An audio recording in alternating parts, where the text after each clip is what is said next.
Buenas tardes. Les damos la bienvenida a la cuarta versión de las Jornadas Donosianas, proyecto organizado por estudiantes de la Escuela de Literatura Creativa UDP. Este año, entre nuestras actividades, contamos con ponencias de investigación de alumnos de pre y posgrados de diferentes universidades del país, lectura de cuentos creativos de alumnos y egresados de la Universidad Diego Portales, una exposición visual titulada El otro lugar sin límites del escritor Juan José Richards, que también participa en una mesa de conversación sobre la experiencia de leer a Donoso ahora, junto a los escritores Christopher Rosales, Arelis Uribe a las 6:30. Y hasta las 7 hay una feria de editoriales, que ya pueden haber visto y los invitamos a participar. Los invitamos a revisar el cronograma para atender a estas actividades gratuitas que se desarrollan durante hoy y mañana en nuestra facultad. Y sin más preámbulos, los dejo con Antonio, que va a presentar esta mesa. Gracias, un aplauso.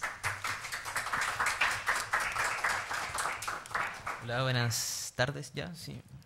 La mesa se titula Donoso desclasificado, diarios y artículos. Como decía, yo soy Antonio Sala, estudiante de Literatura Creativa acá de la Diego Portales, y voy a tener la tarea de moderar esta mesa. Los expositores, aquí a la izquierda está Claudio Soldman, de la Universidad Católica de Valparaíso, Melanie Fernández, de la Universidad de Playa Ancha, y por último, Daniela Alegría, de la Universidad Católica. ¿Vamos con este mismo orden, quizá? ¿Tú crees, Preti? ¿Ya? Perfecto. Bueno, buenas tardes.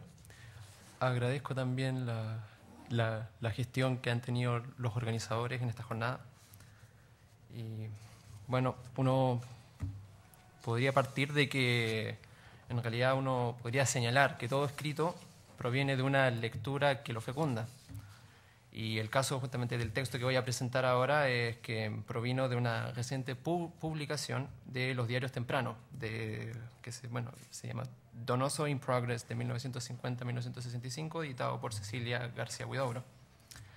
Si bien esta obra analiza la primera colección de los diarios que está en la Universidad de Iowa, que abarcan justamente desde el año 50 hasta el 65, los diarios que abarcan desde el 65 hasta el 95 se encuentran localizados en la Biblioteca Firestone de la Universidad de Princeton, y que ambos se podrían considerar también como parte de una lógica almacenadora del archivo literario en la actualidad.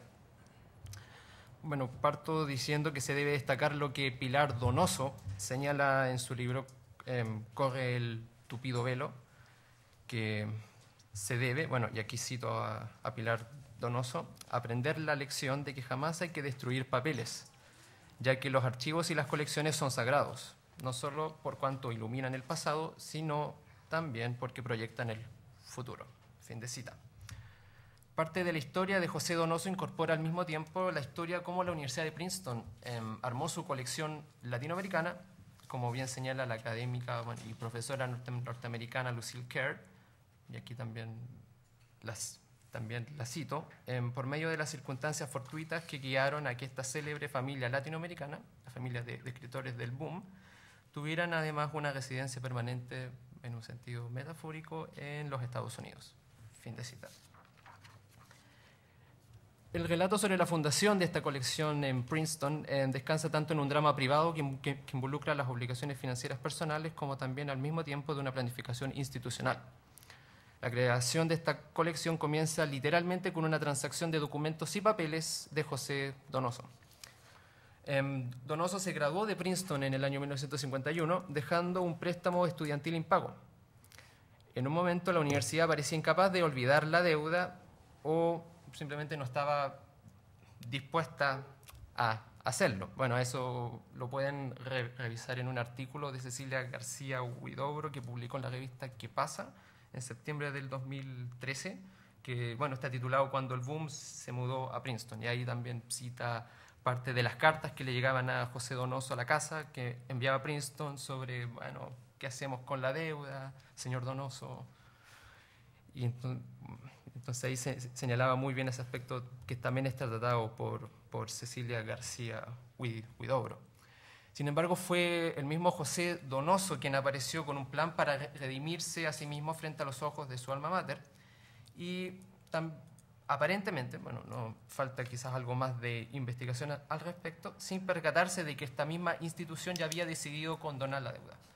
pero Donoso presentó una solución literaria para un problema esencialmente económico.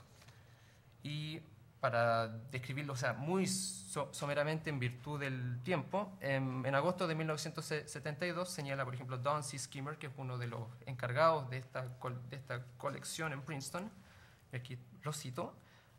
Donoso propuso inicialmente la idea de otorgarle a Princeton un par de manuscritos en lugar de su préstamo estudiantil impago. Fin de cita. Con ello, la biblioteca gustosamente recibió la propuesta, la cual posiblemente provino por medio de alguien de la oficina financiera, quien vino a la biblioteca con la idea de que Donoso podría pagar esta deuda con manuscritos. Estos manuscritos fueron 3 novelitas burguesas, que fue publicado en 1973 por Seix Barral, e Historia personal del boom. Debe quedar establecido que Historia personal del boom sería además la historia inicial que comenzaría esta colección, debido a que los relatos que contiene de Donoso y en sus constantes reuniones con los autores del boom, son también estas historias que se encuentran esparcidas a lo largo de esta misma colección y de este archivo, y también al mismo tiempo como la recopilación de su correspondencia. Bueno, Peter T. Johnson, el bibliógrafo de esta colección latinoamericana, partió comunicándose con Donoso respecto también a los otros papeles que él tenía en su poder. Entonces fue a lo largo del tiempo, Peter Johnson viajaba a Chile, conversaba con José Donoso e intentaban hacer otros tipos de transacciones para ver si podía conseguir también los diarios, y fue un proceso de larga duración, con lo cual se fue conformando con el paso del tiempo este archivo. Además, José Donoso contribuyó a la colección en base también a su conocimiento, y también él realmente más que nadie era el que sabía mejor cómo orientar y desarrollar tales legados en esos manuscritos latinoamericanos, y por extensión también de su archivo personal. También este ascendente número de documentos de Donoso transformó justamente, en efecto, este pilar de este archivo latinoamericano de Princeton en una especie de... al mismo tiempo, Donoso se consideraba a sí mismo como el padre fundador, o sea, no es que él se consideraba, pero uno podría ver que se podría considerar como un padre fundador de esta colección, lo cual al mismo tiempo también haya otorgado una credibilidad a este proyecto, y que permitió al mismo tiempo persuadir a otros escritores latinoamericanos a unirse a él. Y ahí se puede señalar el ejemplo de Carlos Fuentes entre 1978 y 1981, que también hay documentos de él en la colección, escritores como Cabrera Infante en 1984 y Mario Vargas Llosa en 1985. Con ello también esta figura, no solo la posición de Donoso como una figura literaria reconocida, que permitió al mismo tiempo elevar su prestigio a través de los años, sino también la reputación de esta misma biblioteca como un sitio de importancia en la investigación archivística sobre el boom, dando así una característica quizás de mayor competitividad a esta misma institución dentro del actual mercado académico. Se podría discutir quizás una idea en relación con una preliminar práctica de instauración de una marca, o sea, lo que se conoce como el branding. O sea, esto es lo que yo propongo. Se trata de un sentido, pero en un sentido más bien académico, literario, en vista de que el nombre Princeton, tanto como el apellido Donoso, hayan contribuido en la toma de decisiones de varios de los autores de unirse al proyecto, como también al mismo tiempo en que este proyecto de la Biblioteca Latinoamericana también haya permitido justamente un crecimiento tan avanzado. También esto se podría vincular con lo señalado por el historiador francés Roger Chartier, quien señala que a partir del siglo XVIII el valor concedido a la firma auténtica, o más bien a los manuscritos autografiados, es la consecuencia más espectacular de la desmaterialización de las obras, cuya identidad es situada en la inspiración creadora de ese autor. Él también, y aquí lo cito, la mano del autor es, en adelante, garante de una autenticidad fetichizada de la obra dispersa entre los múltiples libros que la difunden ante sus lectores. Fin de cita. Y al mismo tiempo, y aquí quizás también vuelvo a citar a Roger Chartier, que es Es el único este manuscrito autografiado se vuelve el único testimonio material del genio inmaterial del escritor. Por lo tanto, se eleva con ello la mano del autor a una categoría de fetiche. Fin de cita. Roger Chartier se basa también en las ideas de Kant cuando señala que el manuscrito original escrito por la mano del autor atestigua el derecho personal del escritor sobre su discurso. Se trata de un derecho nunca destruido por un derecho real de los compradores de los libros que hacen circular su obra. Con ello, el manuscrito, que tiene el derecho personal del autor, ya que tiene la firma, la letra, debe ser al mismo tiempo respetado y conservado. Cuando autores donan o venden sus documentos a una biblioteca, deben confiar en que esta institución cumplirá con sus obligaciones de proveer un buen espacio para sus materiales. La biblioteca está obligada a preservar, a proteger, como también a organizar y administrar la colección, y más aún, a respetar la voluntad del vendedor o del donante durante los acuerdos formales de la adquisición de este mismo material. Entonces, ahí como pongo también, se puede mencionar como ejemplo el tema de los diarios. O sea, los diarios escritos por José Donoso, la mayoría de ellos escritos también a mano, pueden ser un ejemplo de aquello, ya que son documentos que se vuelven también un testimonio material, como lo mencionado anteriormente por Roger Chartier, concedidos por la firma más que patentados por la escritura manuscrita del autor. Con ello también los encargados de esta sección hispanoamericana de Princeton, de manera como es bien sabido, intentan no comentar al respecto, intentan siempre mantener una suerte de actitud muy discreta al respecto a las operaciones de transacción vinculadas a estos documentos, que vale decir el monto del pago.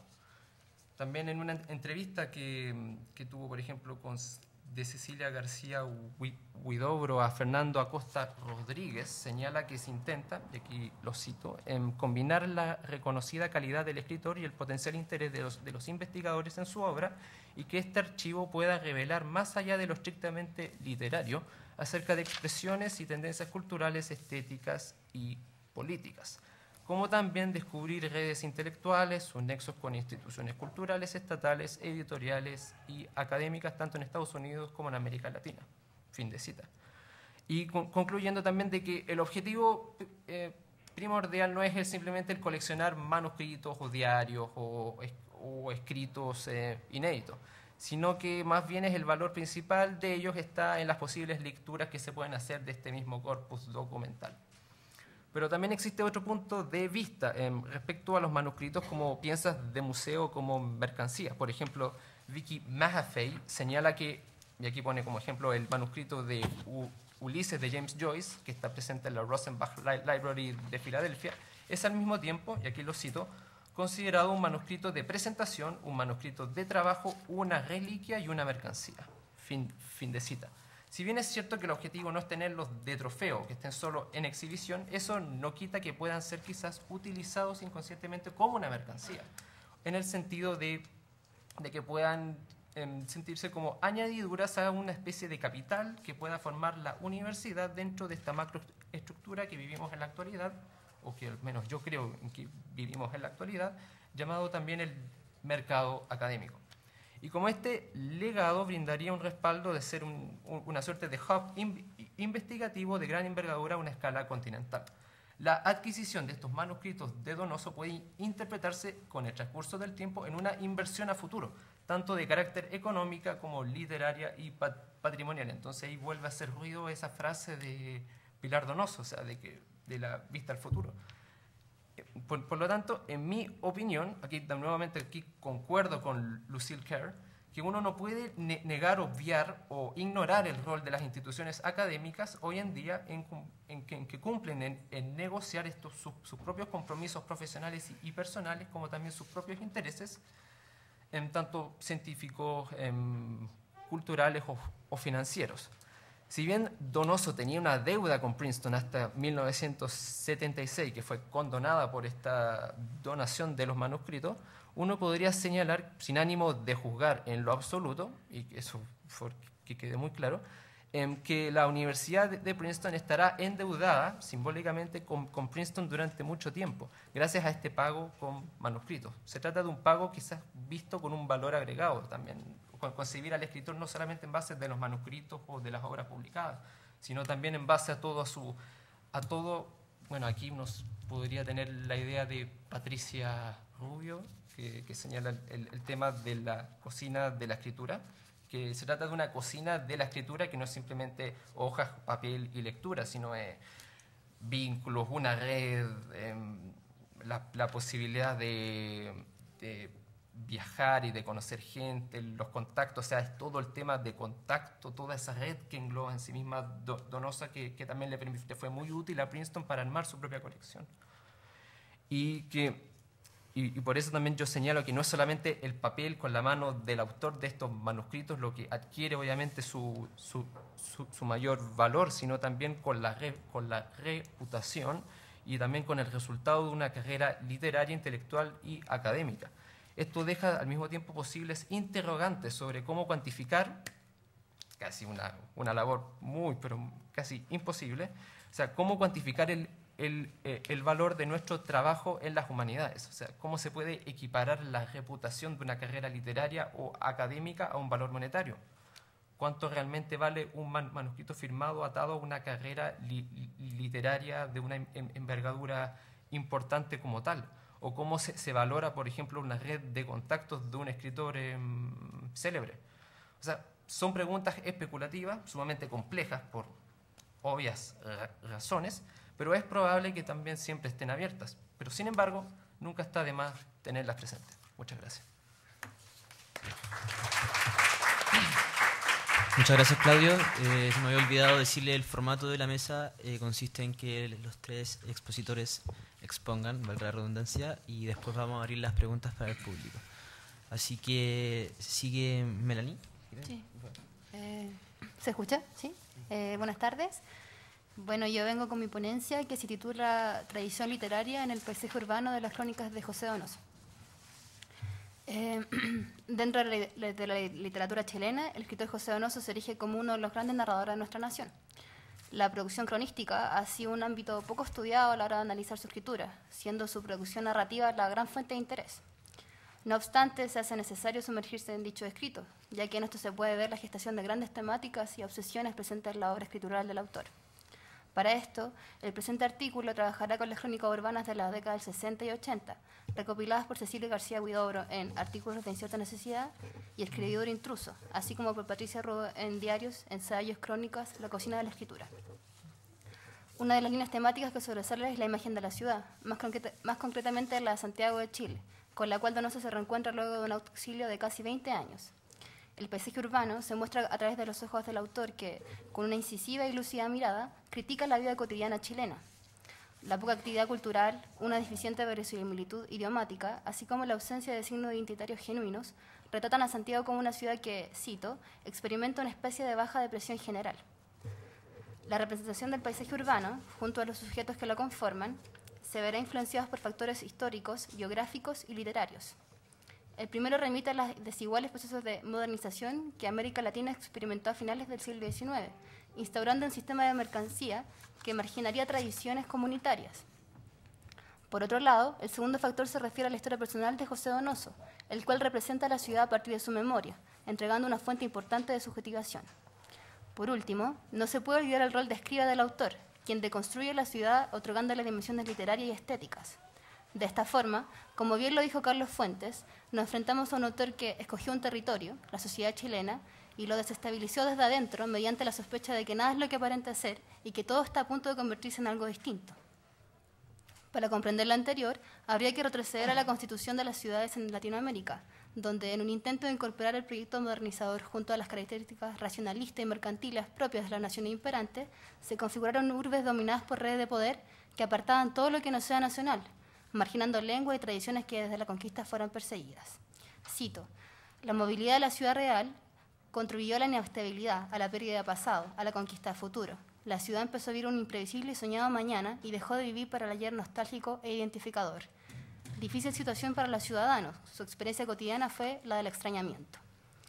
En las crónicas de la década del 60 se verá una ascensión progresiva de las prácticas modernizadoras que culminará con la instalación de un sistema neoliberal en la década del 80, modelo económico propiciado por la dictadura militar que se mantuvo en el poder por 17 años, afectando a la sociedad y la ciudad de manera violenta. De esta forma, la urbe no se configura como un mero elemento estático que sirve de fondo para los acontecimientos, sino que actúa como un escenario donde emerge un paisaje urbano en constante transformación, el cual influye en la experiencia cotidiana de sus sujetos. Esto trascenderá las dimensiones culturales y literarias de la ciudad, factores que serán clave en la crítica de José Donoso.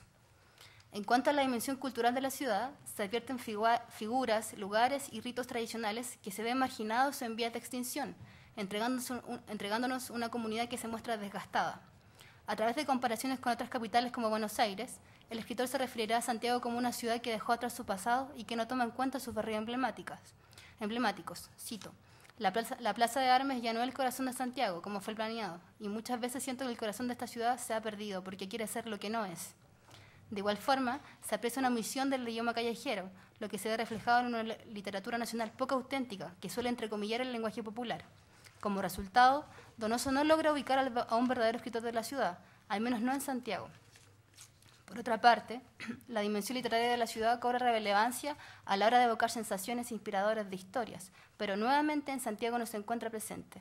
El mito poético que se sabe fruto de una tradición sin la cual no hay invención no existe. El autor se siente ajeno a su país, sin encontrar inspiración para sus creaciones literarias. Constantemente se preguntará sobre su rol como escritor en momentos de agitación política, poniendo en evidencia sus grandes miedos y obsesiones. Cito: ciertamente, con este Santiago de letreros y cartón plástico, este novelista no logra enchufarse pasionalmente. El género que presupone la crónica se configura como el predilecto por su capacidad de rearticular los fragmentos que la modernidad dejó, así como por el espacio que provee para la subjetivación del autor. En efecto, para Julio Ramos, la crónica es un ejercicio de sobreescritura altamente estilizada, donde la forma literaria exige la existencia de un sujeto literario que saca al exterior un interior poético. Cito: la estilización de la crónica transforma los signos amenazantes del progreso y la modernidad en un espectáculo pintoresco. Donoso articula la ciudad a partir de su memoria, remembrando un tiempo pasado que ya no está.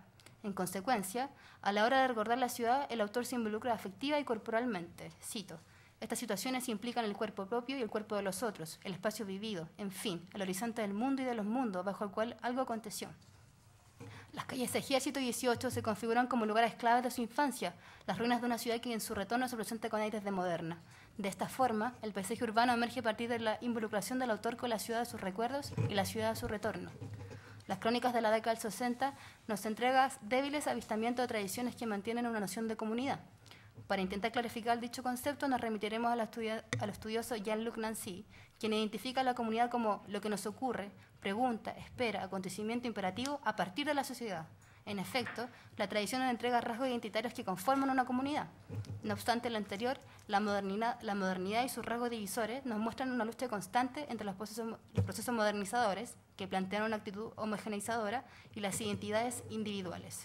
Así, los atisbos de tradiciones confluyen con una ascendente modernidad, como bien se refleja en la crónica Música condenada a morir. Cito: Enrique Venegas ve con dolor que los jóvenes ya no se interesan por su trabajo y que cuando él deje de existir, desaparecerá en poco tiempo la música de los organillos de los parques y las esquinas, las plazas y los barrios. En su retorno a Chile de la década del 80, los avistamientos de su temprana producción cronística se ven interrumpidos por la dictadura militar, que viene a estudiar de lleno el proceso de mercantilización que se venía gestando en los años anteriores. Figuras como los obreros de las hileras de Cahuil, ritos como la animitas, lugares como las plazas y parques, parecen ahogados por una actitud de encamamiento que se asienta sobre el cuerpo paciente de la ciudad de Santiago. Cito: solo se conservan las cosas que tienen valor de mercado, los cuadros de buenas firmas, rara vez el autógrafo de algún personaje. Este abandono de la ciudad es transversal a la aspiración de un mito poético para la misma. En efecto, así como Donoso extraña la convergencia cívica que era característica del sujeto chileno en su memoria, también se pregunta por la ciudad como fuente de inspiración literaria. El mito, según Nancy, es ante todo una habla plena, original, una habla fundadora y reveladora del ser íntimo de una comunidad. Esta configuración aparece desde ya problematizada si suponemos que los orígenes de nuestra nación parecen desdibujados por el olvido de su pasado y su endeble identidad.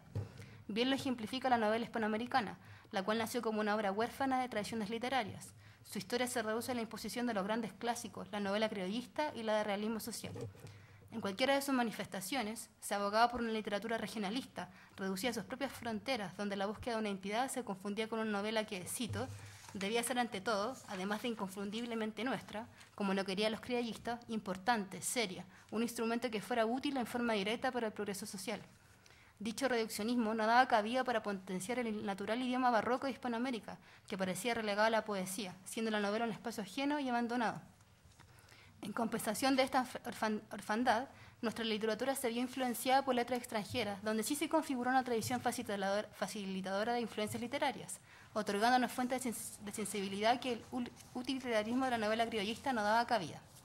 Esta apertura cultural permitió, cito, aceptar los requerimientos de lo fantástico, de lo subjetivo, de lo marginado, de la emoción, hizo que la novela nueva tomara por asalto las fronteras o la ignorara, saliéndose del ámbito parroquial. Fue el renombrado boom latinoamericano el que terminó de abrir las puertas de la novela hispanoamericana. La internalización de nuestra literatura permitió que nuevos escritores se configuraran como las voces de un continente marcado por un mestizaje y aislamiento cultural. Para José Donoso, publicar en castellano fuera de Chile significaba, por lo menos simbólicamente, una liberación, dejar de depender del monopolio de la empresa y del gusto chileno y adquirir cierta autonomía. Una liberación que el autor se preocupó de transitar a través de las constantes máscaras que utilizó en el extranjero, ocupando la ventaja de ser un viajero en busca de la ciudad e idioma que no pudo identificar en su capital, pero que sin embargo lo persigue. A modo de conclusión, podemos afirmar que la tradición literaria de la novela hispanoamericana parece demostrar de manera ejemplar las tensiones entre modernidad y tradición. En efecto, la modernidad dejó una comunidad desgastada donde no cabe espacio para la fantasía como lo es un mito poético para la ciudad, entregándose una urbe y sociedad donde se impone el aislamiento cultural, a través de una mercantilización progresiva. Así, actualmente nuestra nación vive, cito, la continua liquidación del pasado y la puesta del presente como si este fuera solo un momento de tránsito hacia el progreso futuro, en el que sí se hallará alojada la felicidad.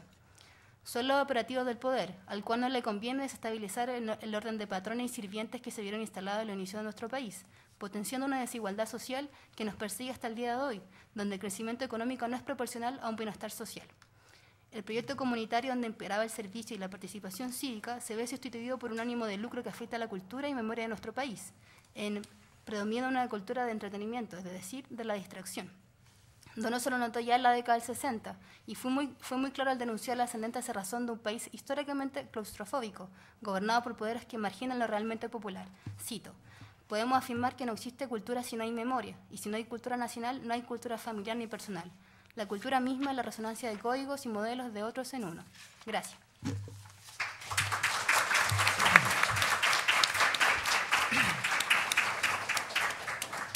Muchas gracias, Melanie. Por último, Daniela Alegría. Adelante, por favor. Gracias. Bueno, mi ponencia se llama Sobre la noción de sobrevida a partir de los diarios de José Donoso. Bueno, el primer diario íntimo del que se tiene conocimiento data de 1660. En él escribe un burgués de la Inglaterra del siglo XVII. Lo que en él se desarrolla y generaliza son los tiempos de la Reforma, tiempos en que se eliminó la mediación de la Iglesia en la relación del sujeto con Dios. El diario íntimo muestra un yo racional, un yo que se hace cargo o que pretende hacerlo de sí mismo. El diarista deja testimonio, una huella, una herencia. Sin embargo, escribir intimidades data de mucho antes, las confesiones de corte religioso, por ejemplo. Durante el periodo de la colonia en Chile fue una práctica habitual que las monjas de convento escribiesen sobre la vida monástica, cito, como examen de conciencia o bien como vehículo para comunicar sus experiencias místicas. Fin de la cita. Los orígenes del diario íntimo están, como señala Leonidas Morales, en la modernidad. De acuerdo con el autor, se puede rastrear el comienzo del diario íntimo en las prácticas de los grupos protestantes, práctica común de llevar un libro de cuentas, es decir, un libro con la contabilidad del día del pequeño o gran negocio. De esta manera, el diario íntimo se transforma en un diario de cuentas, pero de fracaso, experiencias, pensamientos. No obstante, algunos diaristas conservan la práctica de escribir sobre los saldos monetarios. José Donoso, por ejemplo, da cuenta en su diario las problemáticas que tiene para él el dinero. El escritor está preocupado de que su hija Pilar no se robe el dinero de la casa, que los dineros que consiga por sus clases y talleres en la Universidad de Estados Unidos sean lo suficiente para poder vivir tranquilo y poder escribir, etc. De acuerdo con Morales, un diario íntimo posee 4 propiedades imprescindibles. 1. El diario íntimo debe someterse a la tiranía del calendario, del día tras día. Así, por ejemplo, sabemos en qué día Donoso no puede escribir y los que sí, el día en que le contó a su hija que es adoptada, etc. 2. Quien escribe un diario es un yo biográfico, un yo personal, no es un yo ficticio. Donoso, si bien señala en más de una ocasión que en su diario subsiste, cito, el verdadero José Donoso, podemos leer, como afirma en su diario, que no tiene la capacidad de sinceridad pura y directa. Cecilia García Huidobro, al preguntarse si un diario registra o inventa el yo, se contesta: ni lo uno ni lo otro, lo que hace es construir un personaje que hace las veces de un yo. Máscaras textuales las llamó Paul de Man. 3. El diario está abierto a todos los temas, desde lo más banales hasta las elucubraciones más complejas. Donoso, por ejemplo, describe cómo un taxista intentó estafarlo o que en un restaurante se enojó con un mozo, hasta cómo los esqueletos de su idea se van llenando de carne. 4. Y la escritura del diario íntimo se constituye como tal desde el ámbito del secreto y debe permanecer en él. Esta propiedad es compleja, pues en el caso de Donoso sabe muy bien que su diario será leído. Es más, él quiere que sea leído y estudiado.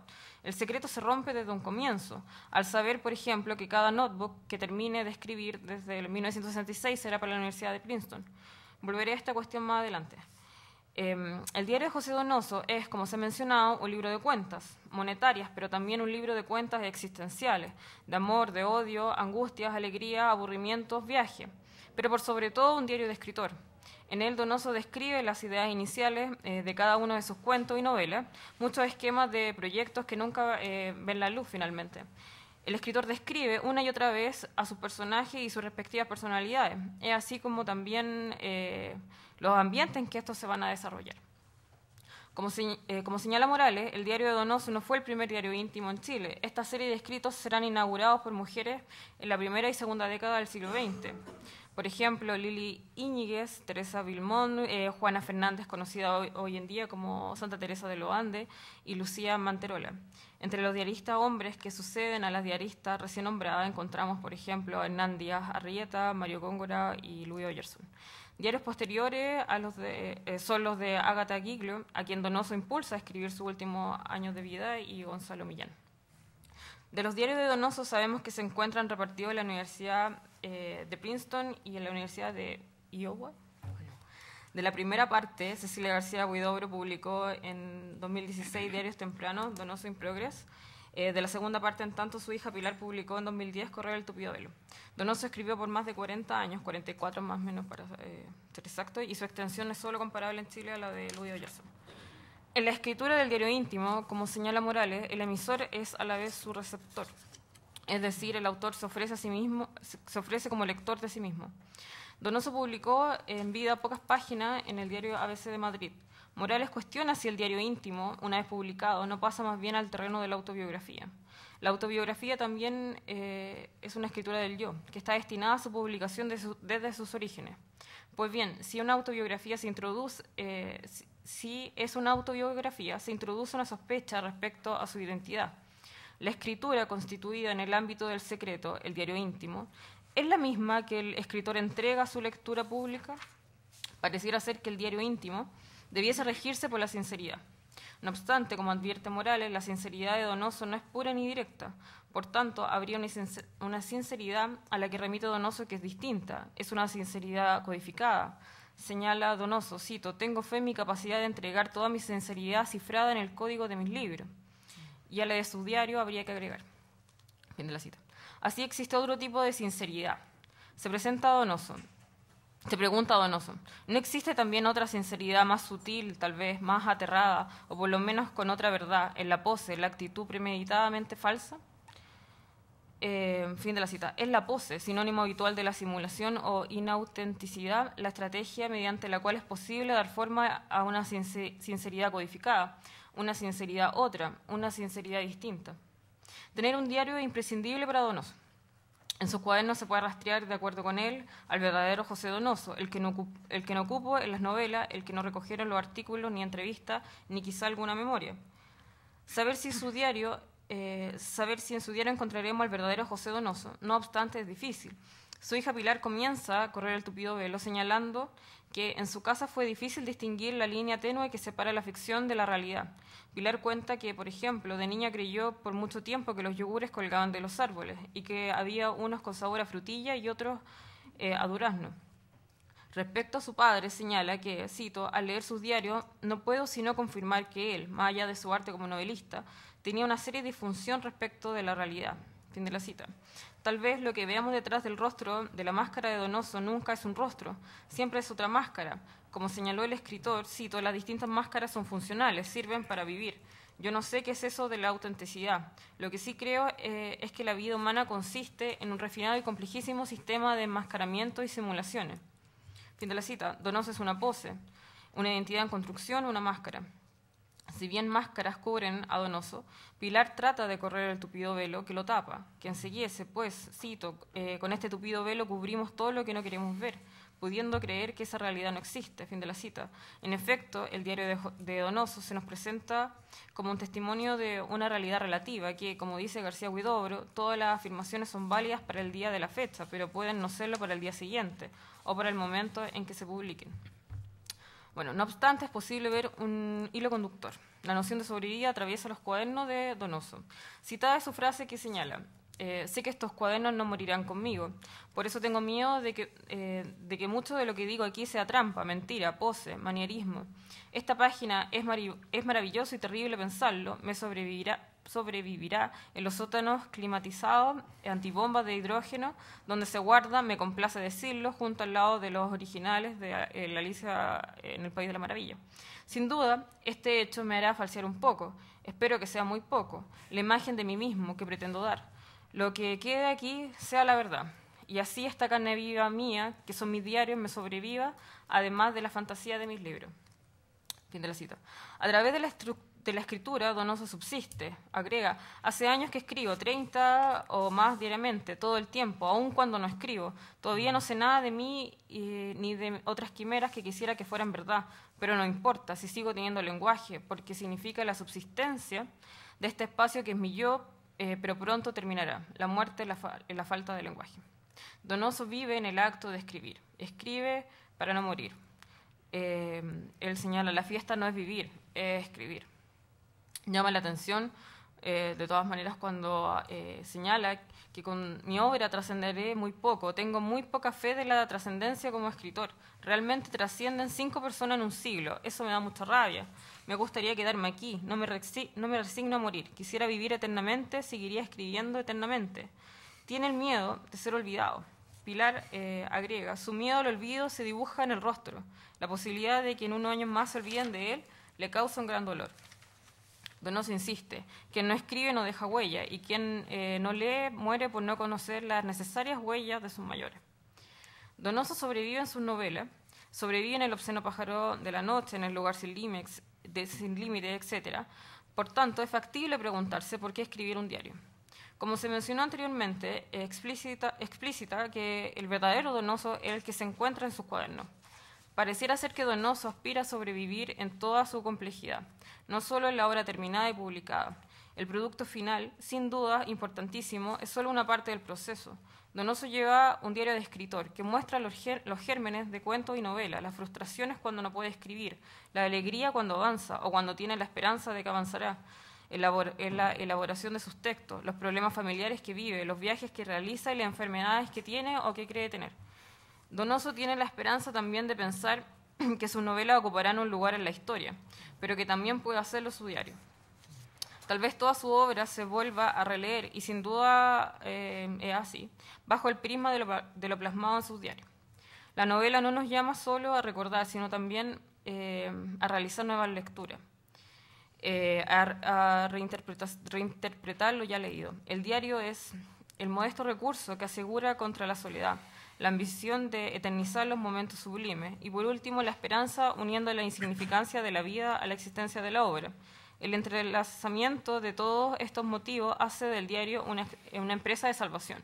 Se escribe, como señala Blanchot, para salvar la escritura, para rescatar la vida mediante la escritura, para rescatar su pequeño yo o para salvar su gran yo dándole aire, y entonces se escribe para no perderse en la pobreza de los días.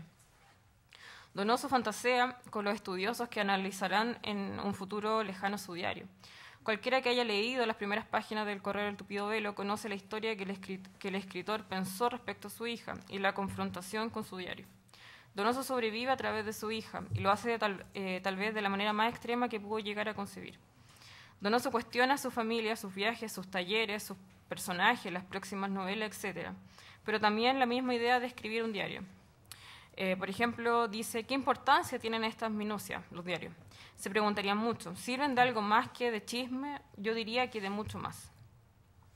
Para el escritor, la génesis de una obra de arte es misteriosa y sus raíces inevitablemente se nutren de los territorios más oscuros y profundos, la vida diaria, las relaciones familiares, el entorno social de un momento, una comida en un restaurante, un paseo en auto. Como señala Donoso, y puede ser más determinante la cotidianidad que las posiciones políticas, ideológicas y filosóficas habría que agregar para él. Donoso señala explícitamente que no quiere hacer filosofía. Dice, pienso y siento que tengo en la cabeza un gran merengue revuelto respecto a la novela y a mis propias ideas. Desde luego tengo que darme cuenta que no debo filosofar en ella. La filosofía no es mi fuerte. Dedicarse a escribir filosofía sería realizar algo que él no es. Ya a los 20 años, al bombardear a su familia solicitando el envío de libros, ¿es posible detectar su aversión a la filosofía? Por ejemplo, su madre le comenta que en esta caja hay también un libro de filosofía, pero según tu papá creo que no te interesa. La aproximación a la novela que tiene el escritor no es teórica. Él señala, soy una persona que piensa en imágenes más que en teoría. Debo sobre todo ser sincero. Ser sincero es hacer personajes vivos y dramáticos que tienen aliento y vigencia, sin caer en escribir una novela intelectual que tanto odiaba. Comúnmente se habla de sobrevida a través de 3 maneras. Uno, a partir del diagnóstico irreversible. El cuerpo padece una enfermedad irreversible, por ejemplo, el cáncer, que limita las expectativas de vida. Entonces la medicina permite que el paciente inicie una serie de cuidados que le permitan extender sus expectativas de existencia. Sobrevivir es, en principio, esto. 2. Puede también referirse al tiempo que resta una vez la enfermedad irreversible que ya ha sido declarada, con independencia de los cuidados. Una vez declarada la enfermedad, como si tratase de una condena a muerte, todo el tiempo que resta es sobrevida. También está la acepción 3, la más tradicional de la sobrevivencia, ya no de sobrevivir solamente, la supervivencia como un esfuerzo por continuar viviendo, que evoca cierta animalización de la lucha por la existencia. En todo caso, pareciera ser que el sentido biológico del sobrevivir parecería siempre algo de un rango menor que el sentido antropológico del vivir. La vida humana, en tanto poseedora de dignidad, debiese estar un peldaño más arriba de la vida animal. La vida humana, consagrada a la libertad, posee una dignidad que no es la de la sobrevivencia. La sobrevivencia es más bien un asunto salvaje, o en el mejor de los casos, ligado a la antropología excepcional. Piénsese, por ejemplo, en escenas de guerra, de enfermedad, etc. Donoso era portador del virus de la hepatitis C. Se cree que fue contagiado en 1967. Por esta hepatitis C sobrevivió 10 años a lo vaticinado por todos los doctores que lo evaluaron. Extendió su existencia. De acuerdo con Pilar, escribir le permitió sobrevivir. La supervivencia de Donoso es de lucha.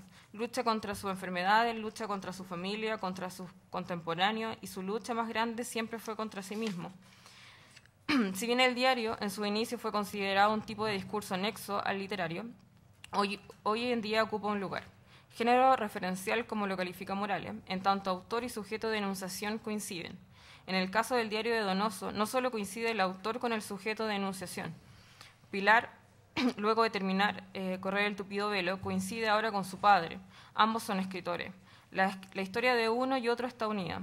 Pilar se inscribe en el diario íntimo de su padre. En efecto, encontramos en Correr el Tupido Velo el diario íntimo de Donoso con la autobiografía de Pilar. José Donoso le comenta a su hija que quiere que su epitafio diga escritor. Más, el libro de 2010 se transforma en el epitafio de ambos. Como señala Hernández, todo escritor sabe que su obra es su epitafio, su cementerio de fantasmas, el archivo fúnebre.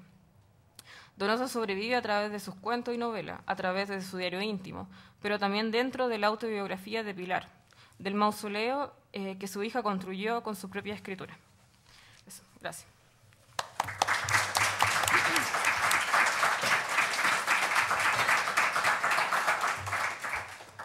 Bueno, muchas gracias a todos los expositores. Antes de abrir las preguntas al público, a mí me gustaría conversar un poco respecto a algo que me llamó la atención.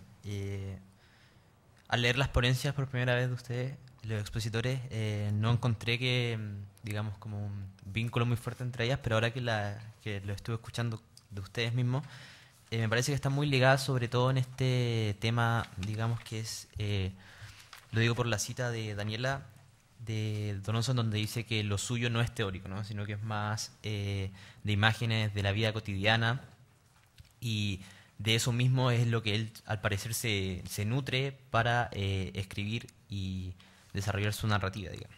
O sea, no solo su narrativa, también los diarios. Me parece que esto tiene mucha relación con la desesperación que muestra Donoso, que también habló Melanie, respecto a no encontrar en Santiago quizás la inspiración o la comodidad debido a esta como ciudad sin corazón, digamos, que no tenía una identidad propia ni una tradición, que se estaban perdiendo debido a que perseguía este esta cosa que no era, ¿no? O sea, quería hacer lo que no era, y finalmente eso desemboca en el exilio porque parecía que no pudiera lidiar con ello, ¿no? Puede ser también muestra de la desesperación, digamos, sin una connotación negativa, pero de escribir y lograr lograr escribir lo que él quería, ¿no? O sea, Donoso como escritor.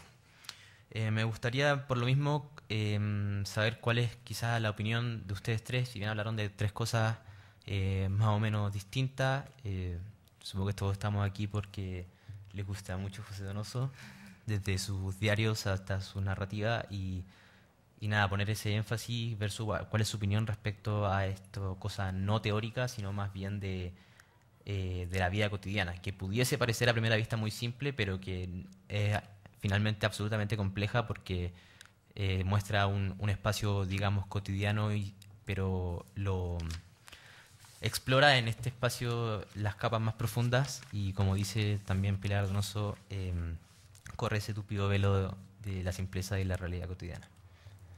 No sé si quieren empezar alguno, como quieran ustedes, a dar su opinión.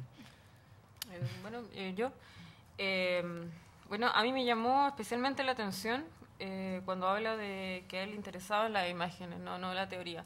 Pero igual, si uno revisa los diarios de Donoso, uno se da cuenta que igual él, aunque critica mucho, ¿no? Todo lo que tenga que ver con la teoría, con la filosofía, él lee filósofos. Él lee, por ejemplo, a Ortega y Gasset, él lee a Simone Weil, a Simone de Beauvoir, a Sartre, a Camus, a Iris Murdoch, que es bien conocida como novelista, pero también en filosofía se la lee por su crítica, ¿no?, a la filosofía analítica. Así que a mí igual me llama la atención porque él igual lee a estos autores que son filósofos y rescata a veces cosas buenas, por ejemplo de Ortega, que en algún momento él dice quiero escribir como él, pero luego ya encuentra que escribe puros disparates, que no leyó bien a Dostoyevsky y no sé, a mí me llama la atención que lo critique tanto y que sea tan crítico como a la teoría. En una entrevista le dicen que se parece a lo que está proponiendo Derrida, y él al tiro se desenmarca y dice que no le interesa, que él estaba leyendo en ese minuto como cosas absurdas, no estaba leyendo teoría. Y bueno, como lo importante que para él es la cotidianidad, ¿no? Y lo que resalta ahí, que no tiene que ver como pensar tanto las cosas, sino como más lo que hay. Entonces, son interesantes. Gracias. Bueno, yo, con todo el respeto del mundo, igual creo que José Donoso era como un viejo bien mañoso. Entonces, como que siempre estaba como una cosa sí, otra cosa no. Pero yo creo que si algo que concordamos los tres más o menos en nuestras ponencias es que, bueno, al menos en las crónicas él hablaba sobre las prerrogativas del escritor. Y José Donoso era alguien que no se podía desligar de su rol como escritor. Ya todo él era a partir de la literatura. La ciudad, la contingencia política, todo lo reducía a su labor como escritor. tiene muchas frases conocidas como dice, no sé vivir fuera de la escritura. Entonces yo creo que es importante recalcar eso porque, claro, él dice, no soy un filósofo, yo siento, pero bueno, como un escritor así dentro del ámbito académico, era imposible que no se nutriera de esas obras también. Pero sí, yo creo que es súper importante que la gente sepa esa labor de la que él no se podía olvidar y por la que tampoco quería ser olvidado. ¿Alguna opinión? Sí, bueno. Bueno, también me llamó la atención, sobre todo de la ponencia que presentaste tú, que, o sea, cuando señalas, por ejemplo, también las opiniones que vertía Donoso, pero sobre todo en sus crónicas, también el género mismo de la crónica, o sea, no podría también señalar que es lo que podría conectar a Donoso con gran parte de una tradición literaria chilena que viene también desde el siglo XIX y que, bueno, hay varios referentes también y otro tipo de crónicas que también han sido publicadas también aquí por esta misma editorial Diego Portales. Bueno, menciono a Joaquín Edwards Bello, por ejemplo, y ahí también existe esa figura, existe más bien como una continuación también de esa figura del escritor, testigo, observador, atento, que se fija también muy bien en los detalles y que retrata y escribe más bien casi como un diagnóstico de nuestra propia cotidianidad urbana y sobre todo también esa fascinación también del espacio urbano que, bueno, viene desde Martí, o sea, desde muchos referentes, decimos, ¿no?, de segunda mitad del siglo XIX. Pero ahí, bueno, es importante también señalar también a Donoso, que al mismo tiempo también forma parte de esa misma tradición y yo creo que no hay que poner en duda también que va a ser recordado por muchísimo tiempo, a pesar de todo lo que él pensaba, de que no, o sea, está ahí, o sea. Y también se señala mucho con esta idea también que presenté casi como Donoso, o sea, el apellido Donoso casi prácticamente como una marca de un movimiento literario, o sea, y si eso ya no es un reconocimiento o dejar una huella determinada, o sea, yo creo que costaría mucho cuestionar algo así. O sea, eso es simplemente mi opinión. Bueno, muchísimas gracias. Ahora viene el espacio en donde el público puede hacer las preguntas que quiera. No sé si hay un micrófono. Sí, hay un micrófono dando vueltas. Sí.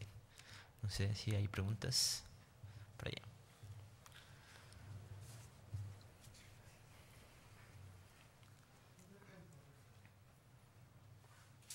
¿Aló? ¿Funciona? Bueno, mi pregunta es para Daniela. Y quería preguntarte si has explorado el tema de la sobrevivencia no pretendida. En el siguiente sentido, como la escritura de Donoso tiene mucho de tiránico. En el sentido, se nota en sus diarios que él constantemente intenta dirigir al lector. Se nota aún más tal vez en Casa de Campo, cuando él dice, no, esta historia es muy grande, pero es mía. Yo te voy pasando pedacitos. Y en ese sentido, ese movimiento es constante. Yo lo veo constantemente en su literatura y por eso me hace preguntarme sobre Correr el tupido velo, justamente. En el sentido de que la propia Pilar Donoso se cuestiona y es ambivalente respecto a la posición que su padre tendría respecto a esta publicación y esta forma de articular los materiales como él tal vez no las querría. También pasa incluso con cómo se ha puesto su literatura en último tiempo, por ejemplo, asociándola al tema del género, que él le da un pudor increíble y de hecho dudó en lanzar El lugar sin límites porque tenía esta idea y veía obsesivamente las tesis de grado, a ver si alguien lo ponía en el tema de la literatura gay, que era algo como que le causaba resistencia, y justamente entonces me parece muy interesante el tema en el Correr el tupido velo de qué tanto es una sobrevivencia no pretendida o una sobrevivencia que él no habría querido. Y si, no sé, trabajaste ese tema durante tu investigación. No, pero me llama sí la atención lo que me estás diciendo porque claramente Pilar como que lo traiciona, ¿no? Al escribir El correr el tupido velo, que no le hace caso a lo que Donoso le pidió, que era como publicar el libro de cierta manera. Ella se mete, ella escribe, ella cuenta su propia autobiografía, ¿no? Está en los diarios de Donoso, pero ella dice, bueno, mi padre estaba pensando tal cosa, me dijo tal cosa, o se da cuenta de que hay cosas que que ella creía que no eran así y luego al leer sus diarios se da cuenta que su padre pensaba otras cosas. Sí, así que sí, te agradezco la observación de esa como sobrevivencia tiránica, como me dijiste tú. Claro, así que como que lo voy a estar viendo, te agradezco. Y no sé, lo de los de género, no sé qué más puedo decir, pero es un tema que a mí también, igual me llama la atención.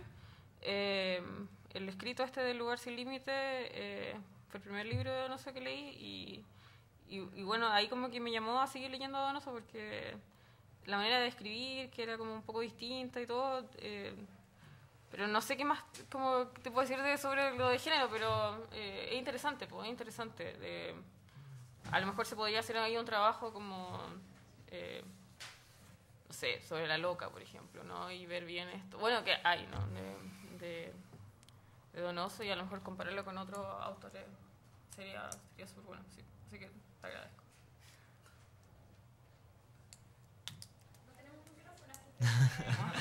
Ya. No sé si hay más preguntas de alguien. Sí, dale, adelante. Hola, buenas tardes, muchas gracias por su lectura, la de los tres fueron súper interesantes. Tenía una duda o quizás comentario para cualquiera de los tres, pero yo creo que en especial para Daniela.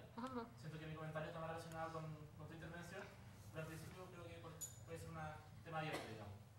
Siento que a diferencia de lo que a grosso modo podemos entender por ficción, digamos, pasa en el diario íntimo, que de hecho Daniela lo retrató muy bien, en la escritura íntima, sea el diario, sea la carta, por ejemplo, o epistolar, hay una presencia más fuerte del yo escritor, ¿no? Del yo autor.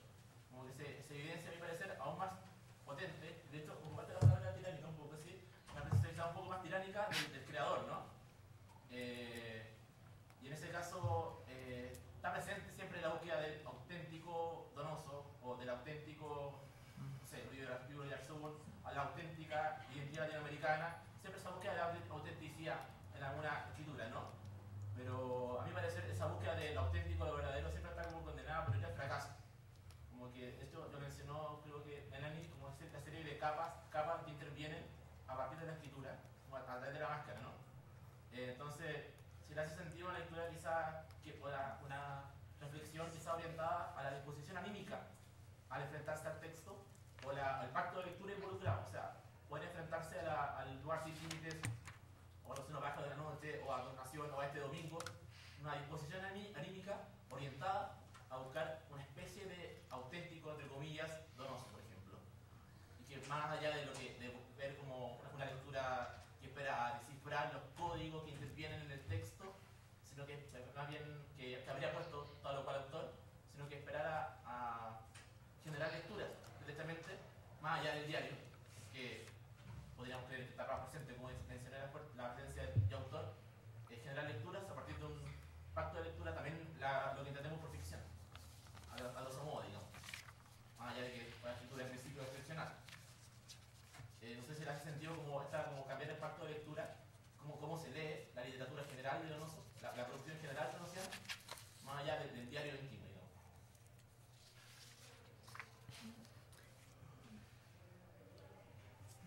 Bueno, igual los tres trabajamos con el género referencial igual de la obra de Donoso y yo creo que igual su altura de persona, su personalidad era muy fuerte, siempre tenía muchas dudas frente a su rol de escritor y su persona. Entonces, obviamente yo creo que ahora que Donoso está muerto y lo seguimos recordando todos los años que han pasado, obviamente uno como que se enfrenta a su obra narrativa con otra postura. El mismo tema de su homosexualidad, yo creo que igual ahora ha abierto muchos nuevos debates. Por ejemplo, El Lugar Sin Límite, yo que lo leí cuando iba en el colegio y no sabía que Donoso era gay, no lo leí como lo leo ahora. No sé en verdad qué tan bueno puede ser eso, porque si hablamos así bien literariamente, sabemos que el sujeto de la narración con el autor son cosas muy distintas. Pero yo sí creo que en Donoso sí podemos como cometer ese pequeño caprichito de como ponernos en su persona para enfrentarnos a su obra. No sé, ¿qué piensan ustedes? Sí, o sea, yo en caso alguno me refería a lecturas como de corte biográfico, simplemente una lectura más, digamos, no la lectura, sino que simplemente capas de lectura que vayan solapándose entre sí. Claro. Bueno, igual Donoso siempre hablaba de las máscaras, ¿o no? Que él siempre, yo creo que ni siquiera en los diarios era Donoso. Yo como que siempre se estuvo tapando, entonces es un autor bien complicado. Claro, a eso voy, como ir más allá del diario, si bien el diario puede ser muy revelador en el sentido de que esperamos que ahí hubiese sido como más, entre comillas, honesto, en general la escritura donosiana. En el diario o fuera del diario, en el sentido que leerla, su producción general, como de otro modo, como, quizá tratar como, si queremos encontrar un Donoso auténtico, si fuese ese el objetivo, digamos, asumir, ver otras posibilidades, digamos. Sí, bueno, a mí me da un poco susto. Por ejemplo, Pilar Donoso siento que lo hizo y no sé, creo que se aventuró, es un poco oscuro igual y no sé.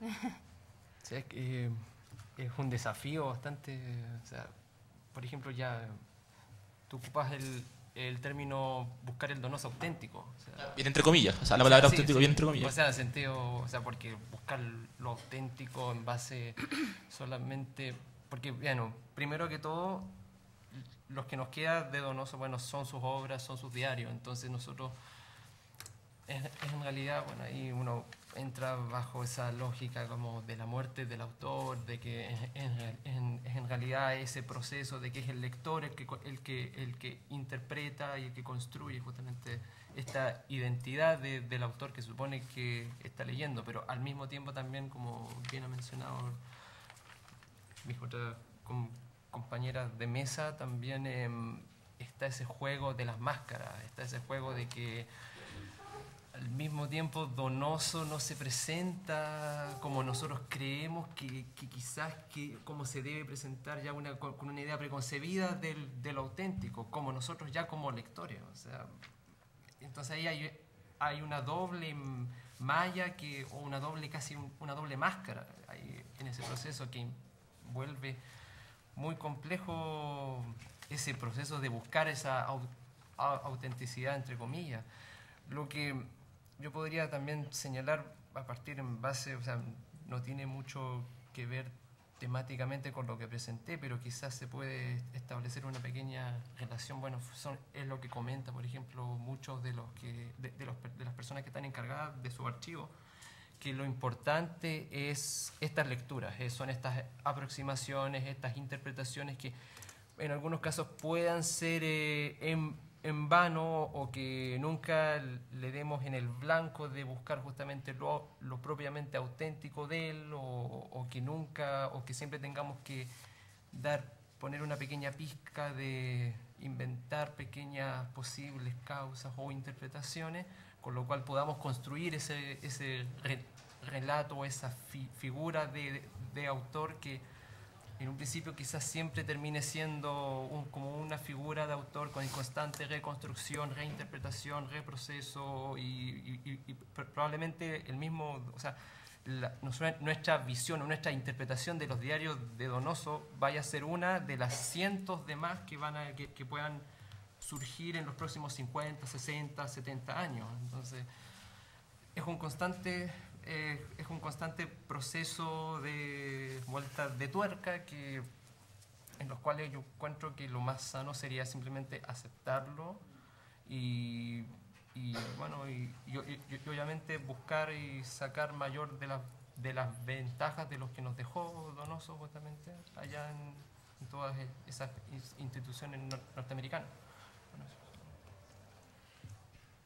Perfecto.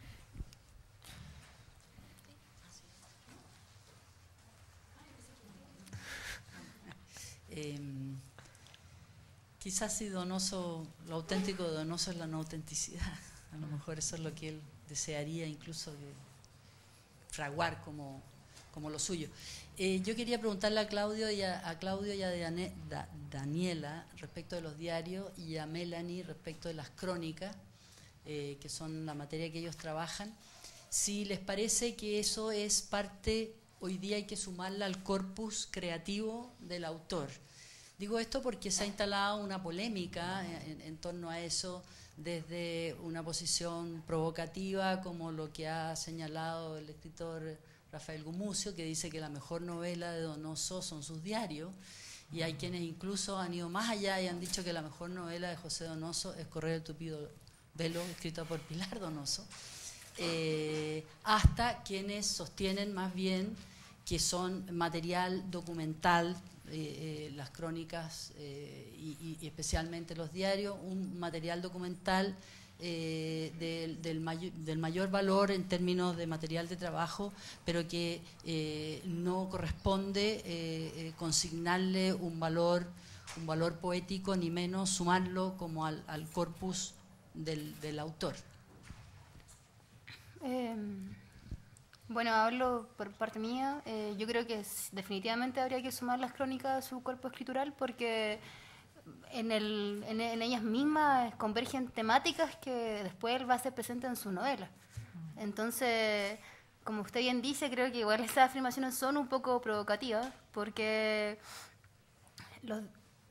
Donoso, como decía antes, no se puede desligar de su labor de escritor. Entonces, por ejemplo, sus crónicas no son crónicas históricas, son totalmente crónicas literarias, ¿ya? El lenguaje poético está presente, entonces yo puedo leer una crónica que me está hablando de la Plaza de Armas, pero es bella. Entonces, al menos yo no me da cabida de que las puedan excluir de su otra obra. Yo tampoco pienso que se debería excluir de la obra. O sea, cuando uno revisa los diarios, se da cuenta que él es un diario de escritor. Él hasta le dice, por ejemplo, a Agata Giglio que también haga un diario de escritor. No un diario de vida, un diario de escritor. Él escribe sus personajes, escribe la ambientación, la personalidad que van a tener, todo.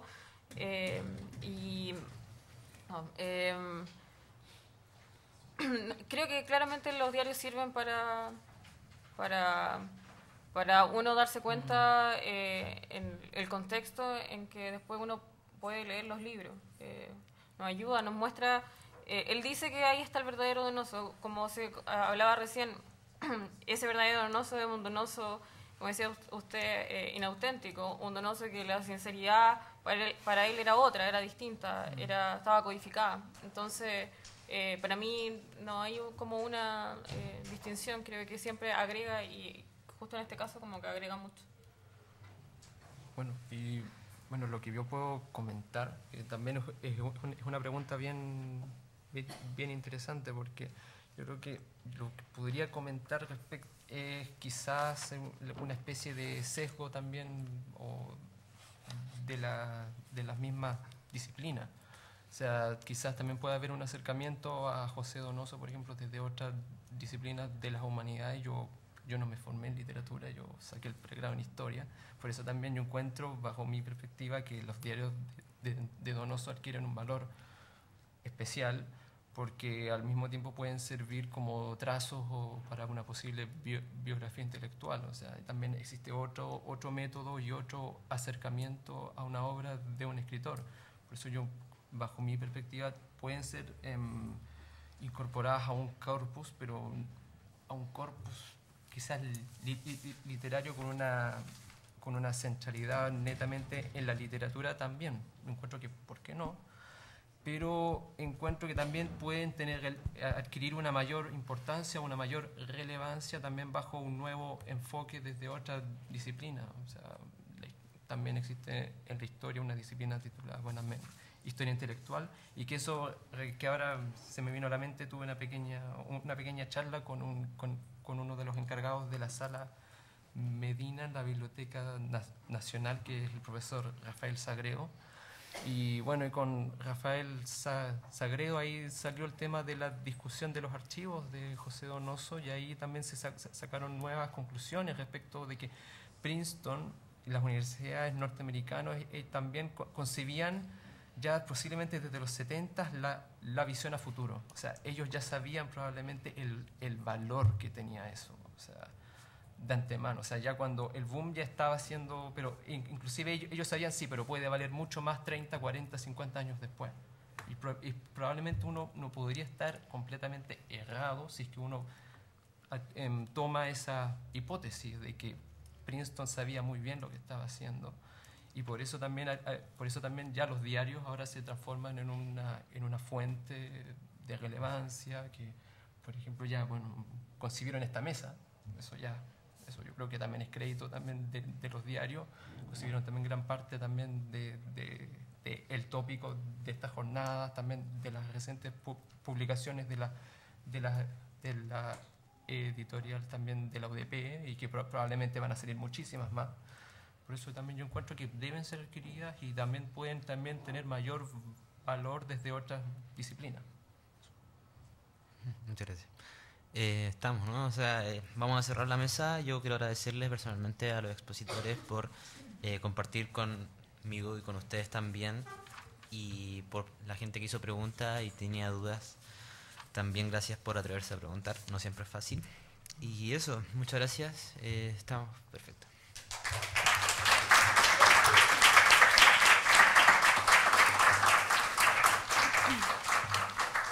Muchas gracias a todos por asistir. Los invitamos, en unos instantes más va a comenzar nuestra próxima mesa, que se llama Desde el lugar sin límite. También les recordamos que afuera hay una feria de libros y una exposición de Juan José Richards, así que todos quedan muy invitados. Gracias. Gracias. Gracias. La mejor organización. ¿Me pagan? Derecho de imagen. Gracias. ¿Con la foto?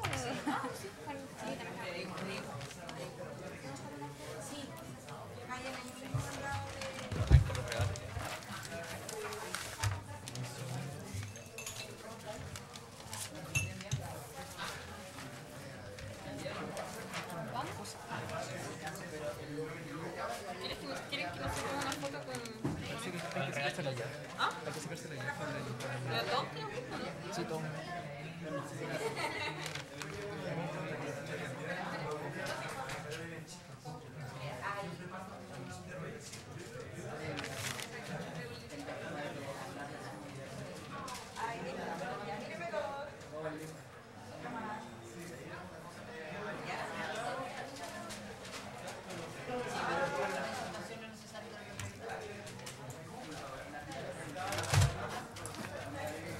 Me miraron con cara fea, así que no te puedo publicitar. Fue como, córtala. A punto de decir que venía mañana. Parece que nos pasamos. Pero para acá pasarse. O sea, mientras hablemos cosas que se supone... Sí. Bueno, al menos jubilaron por favor. ¿En serio? Tengo un nuevo álbum de Facebook. Oye, gracias.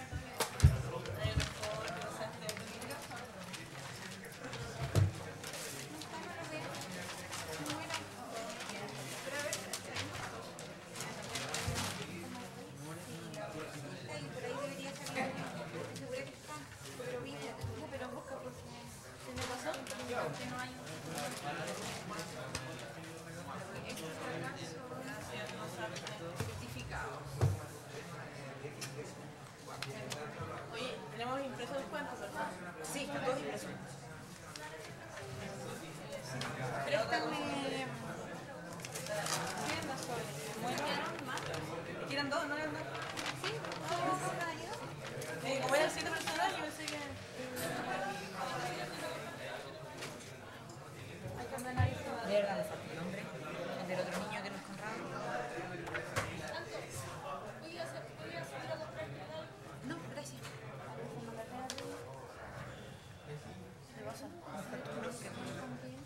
¿Y la tierra está? ¿Lo metimos en otro sobre entonces? No, nos faltaba... No, uno faltaba imprimir, ¿no? María Terry está, el cartel está, el de Terry. Pues yo lo vi y lo guardamos. Pero hay que sacarlo a otro sobre. ¿Está el sobre? Tengo un sobre. No sé en cuál, pero está el sobre. Pero ¿sabéis qué? Está, Francisca, está, se dio recuperado el sobre. Pero está bueno, yo lo busco. Ahí la Antonia fue a mirar unos sobres. ¿Y dónde?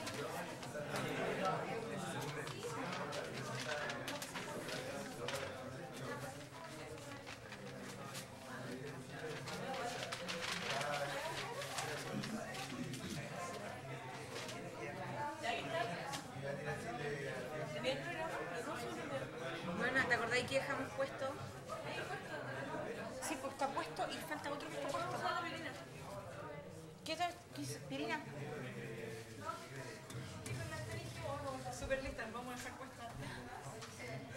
Ellos tienen que elegir quién habla, pero no sé quién es.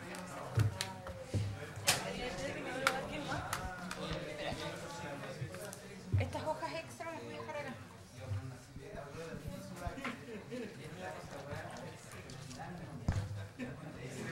Hola. Creo que son 3.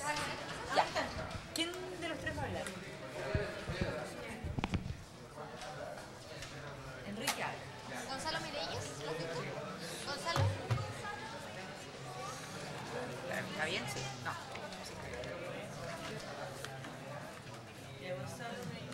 El Gonzalo está y no puedo. Si no se acá están. Enrique habla. No, sí estamos bien. Sí, no, 4, sí, son 4. Sí, vamos, 4. ¿Son 4 personas? Sí, ellos eligen. Desliza el cosito para abajo. Hola, eso, pues. Hola, soy Manuel Ugalde. ¿Puedes poner con Rafa? Ah, ya, lo cambiamos al tiro. Gracias. Somos unas personas preparadas. Son 3, pero va a leer uno. ¿Qué? Se lo llevaron para allá. Cámbialo tú, que yo no puedo.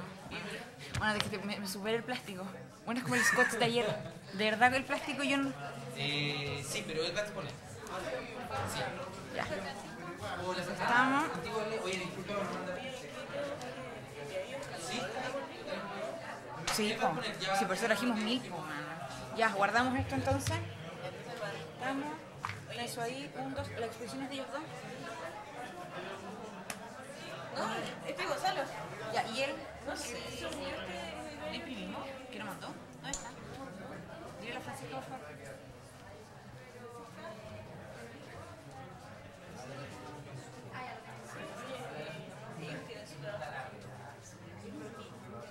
No, vení,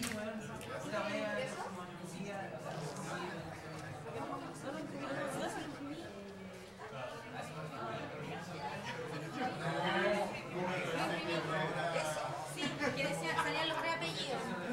No, pero es Pena Infante, sí estaba. Este es, pues mira, lo tenían traspapelado. Ellos no mandaron, está bien, Irina. Lo estaban confundiendo. Es que ellos no lo mandaron. Ya, sí, no sé, sí. sí. Ay. ¿Y este? Gonzalo. Ya.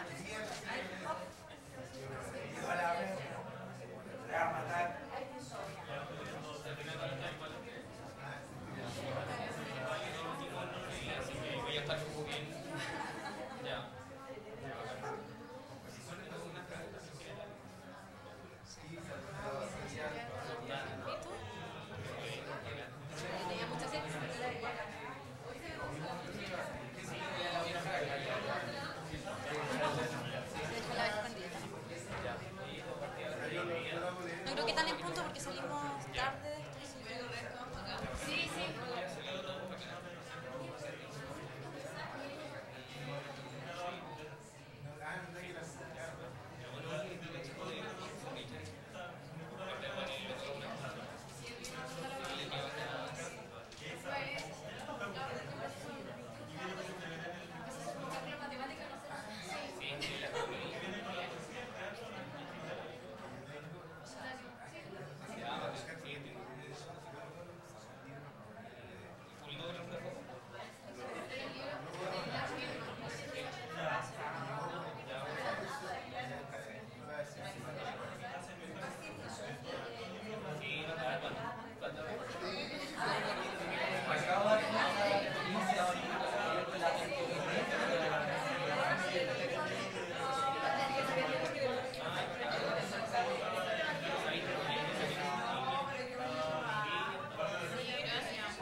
Sí, yo voy a decir buenas tardes.